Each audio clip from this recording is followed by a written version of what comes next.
आज का हमारा टॉपिक है मास वॉल्यूम रिलेशनशिप। ठीक है, तो सबसे पहले तो हमारे चैनल को आप सब्सक्राइब करें, अगर सब्सक्राइब नहीं किया तो, और बेल आइकन को भी दबाएं ताकि मज़ीद जो है वीडियोस आपको मिलती रहें। ये स्टूडेंट्स तो शुरू करते हैं इसको। मास वॉल्यूम रिलेशनशिप क्या होता है कि किसी भी एलिमेंट का अगर आपके पास वॉल्यूम गिवन है तो उसका मास मालूम कर सकते हैं, अगर आपका मास गिवन है तो उसका वॉल्यूम मालूम कर सकते हैं। ये थोड़ा लेंथी था तो पहले मैंने इसको लिख लिया है, अब आपको समझा रहा हूँ ताकि अगर लिख के समझा रहा हूँ तो फिर वीडियो लेंथी हो जाती है। ठीक है, क्वेश्चन क्या है इसका कि व्हेन डाइनाइट्रोजन पेंटाऑक्साइड N2O5। ठीक है, डाइनाइट्रोजन, दो नाइट्रोजन, डाइनाइट्रोजन, O के साथ क्या है 5 मोल। तो पेंट O क्या होता है पेंटा और O क्या है ऑक्साइड। ठीक है, 5 क्या होता है पेंटा और O क्या है ऑक्साइड। तो dinitrogen pentoxide a while solid is heated it decompose to nitrogen dioxide and oxygen। ठीक है, जब क्या किया गया डाई नाइट्रोजन पेंटाऑक्साइड को हीट किया गया, सॉलिड का सूरत में था वो, तो उसको जब हीट किया गया तो उसके साथ ये में नाइट्रोजन डाइऑक्साइड और ऑक्सीजन गैस जो है आपको मिल गई। ठीक है, अब क्या करना है आपको कि NO2 नाइट्रोजन डाइऑक्साइड NO2 और ऑक्सीजन का आपको वॉल्यूम मालूम करना है STP पे। जबकि आपके पास डाई नाइट्रोजन पेंटाऑक्साइड यानी N2O5 का मास कितना दिया गया है 54 ग्राम।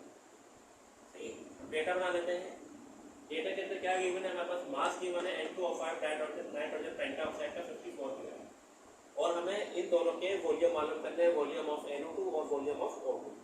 ठीक है, तो बिल्कुल सबसे पहले तो हम मास मास रिलेशनशिप की तरह करेंगे इसको कि यूनिटरी मेथड की मदद से। तो सबसे पहले हम इसका मॉलिक्यूलर वेट निकाल लेते हैं। N2O5 का मॉलिक्यूलर वेट कितना है, और 2 से मल्टीप्लाई होने के बाद 216 ग्राम ऑफ N2O5, यानी O के साथ 5 और 16 इंटू 5 14 इंटू 28 प्लस 16 इंटू 5, और जब जो भी आंसर आएगा उसको आप 2 से मल्टीप्लाई करेंगे तो आपके पास आएगा 216 ग्राम। ठीक है, अब ये है 16 इंटू 2 32 और ये 40 जब ऐड हो जाएगा आपके पास 32 14 ऐड हो जाएगा, फिर उसको जब 4 से आप मल्टीप्लाई करेंगे तो 184 ग्राम। ठीक है, O का जो मास होता है एटॉमिक वेट जो है 16 है, 16 जब 2 से मल्टीप्लाई करेंगे आप तो वो आ जाएगा 32 ग्राम। सही, ये आपने मॉलिक्यूलर वेट निकाल लिया। अब क्या है आपके पास, पहले तो हमें NO2 का जो है वॉल्यूम मालूम करना है, तो हम पहले NO2 के लिए सॉल्व करना है। NO2 अकॉर्डिंग टू इक्वेशन जो मास मास रिलेशनशिप पढ़ा था उसी की मदद से हम निकालेंगे, क्योंकि वो इसमें क्या होता है कि जिसका हमें वॉल्यूम मालूम करना होता है उसका मास भी हमें मालूम होना चाहिए, जिसकी मदद से हम वॉल्यूम फाइंड आउट कर सकते हैं। ठीक है, अब हमें अभी तो हमें NO2 का मास नहीं मालूम, तो पहले हम क्या करेंगे NO2 का मास मालूम करेंगे, फिर उसकी मदद से हम उसका वॉल्यूम भी मालूम कर लेंगे। मास मालूम करने के लिए कोई मास मास रिलेशनशिप की तरह करेंगे। 216 ग्राम ऑफ N2O5 प्रोड्यूसेस। अच्छा, मैं यहाँ पर एक बात बता चलूँ आपको कि प्रोड्यूसेस जब रिएक्टेंट से प्रोडक्ट की तरफ रिएक्शन होता है यानी फॉरवर्ड डायरेक्शन में होता है, तो उस सूरत में जो लफ्ज़ यहाँ पे इस्तेमाल होता है वो प्रोड्यूस का होता है। लेकिन जब रिएक्शन बैकवर्ड होता है, रिवर्स होता है, यानी प्रोडक्ट से रिएक्टेंट की तरफ रिएक्शन आता है, तो उस सूरत में यहाँ पे रिक्वायर्ड का लफ्ज़ इस्तेमाल होता है। ठीक है, कि आपको जो है वो प्रोडक्ट की वैल्यू गिवन होती है और आपको रिएक्टेंट की वैल्यू मालूम करनी होती है, तो उसके नतीजे में क्या लफ्ज़ इस्तेमाल होगा, यहाँ पे रिक्वायर्ड होगा। ठीक है, अभी आपके पास क्या है, रिएक्टेंट की वैल्यू गिवन है, प्रोडक्ट की मालूम करनी है, तो सिंपल फॉरवर्ड रिएक्शन है, तो उसके नतीजे में प्रोड्यूसेस आ गया 184 ग्राम ऑफ NO2। ठीक है, अब आप क्या करेंगे 1 ग्राम के लिए करेंगे तो 216 जो है डिवाइड में आ जाएगा, 184 डिवाइड बाय 216। ठीक है, अब आपके पास जो इसका मास दिया गया है वो दिया गया है 54 ग्राम, तो 54 gram of N2O5 produces 184 divide by 216 into 54 gram of NO2, तो आपके पास आ गया 46 ग्राम ऑफ NO2। अब आपके पास जो है NO2 का मास आ गया, तो अब आप क्या कर सकते हैं, इसका वॉल्यूम भी फाइंड आउट कर सकते हैं। इसकी मदद से अकॉर्डिंग टू एवोगाड्रोस लॉ की मदद से कर सकते हैं कि NO2 जो है वो 46 ग्राम है, और NO2 जो है उसके साथ कितने मोल है 1 मोल है, तो 22.41 dm³। ठीक है, अब 46 gram of NO2 occupy at STP 22.41 dm³, यानी 46 ग्राम जो है वो 22.41 स्टैंडर्ड टेम्परेचर प्रेशर पे जो है वो ऑक्यूपाई कर रहा है, यानी जगह घेर रहा है। ठीक है, 46 gram of NO2 occupy at STP 22.41 dm³। अब यहाँ पे 46 जो था वो डिवाइड में चला जाएगा, 1 यहाँ पे ले जाएगा यूनिटी मेथड की तरह।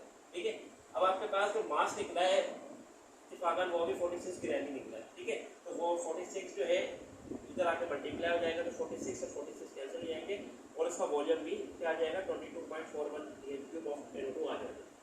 ठीक है, तो ये हमने जो है वो NO2 के लिए सॉल्व किया। अब इसी तरीके से हम बिल्कुल इस तरीके से O2 के लिए हम सॉल्व करेंगे। ये हमारे पास O2 के लिए मालूम करना, तो अकॉर्डिंग टू इक्वेशन के मुताबिक आपके पास 216 ग्राम डाइनाइट्रोजन पेंटाऑक्साइड है, प्रोड्यूस कर रहा है आपके पास 32 ग्राम ऑफ ऑक्सीजन। ठीक है, तो 1 ग्राम कितना करेगा 216 डिवाइड में आ जाएगा ग्राम ऑफ O2, और इसका जो मास दिया हुआ है आपके पास वो दिया गया है 54, तो 54 gram of N2O5 produce 32 divide by 216 into 54 gram of O2। जब आप इसको डिवाइड करके मल्टीप्लाई करेंगे तो आपके पास इसका मास आ जाएगा O2 का 8 ग्राम ऑफ O2। अब जब इसका मास आपके पास आ गया तो मैंने आपको बताया था कि जब मास इसका आ जाए, जब फाइंड आउट कर ले मास, तो फिर उसका आप क्या कर सकते हैं, उसका वॉल्यूम भी एक ही फाइंड आउट कर सकते हैं। इसकी मदद से एवोगाड्रो लॉ की मदद से। अब O2 है, O2 के साथ कितने मोल है यहाँ पे 1 मोल है, तो 1 मोल है तो 1 मोल के साथ ये 16 होगा, 16 32, 1 मोल है तो 22.41 DN3, तो 32 ग्राम of O2 occupied STP 22.41 DN3। तो 1 ग्राम जो है कितना करेगा 32 डिवाइड में आ जाएगा, इसके DN3 आ जाएगा। ठीक है, अब आपके पास जो ऑक्सीजन का वेट निकला था, मास निकला था, वो कितना निकला था O2 का 8 ग्राम, तो 8 gram of O2 occupied at STP is equal to 22.41 divide by 32 into 8। ठीक है, 22.41 डिवाइड बाय 32 से मल्टीप्लाई बाय 8 से, तो आपके पास O2 का वॉल्यूम आ जाएगा 5.6।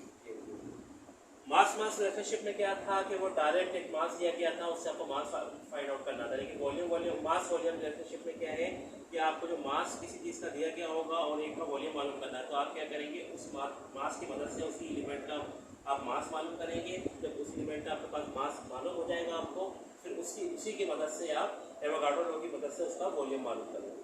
ठीक है, तो ये था हमारा मास वॉल्यूम रिलेशनशिप, उम्मीद है कि आपको समझ में आया होगा। ठीक है, तो आप क्लास को इतना ही रखते हैं। नेक्स्ट टॉपिक के अंदर हम वॉल्यूम रिलेशनशिप डिस्कस करेंगे, जिसमें आप एक वॉल्यूम की मदद से आप दूसरे का वॉल्यूम जो है वो फाइंड आउट कर सकते हैं।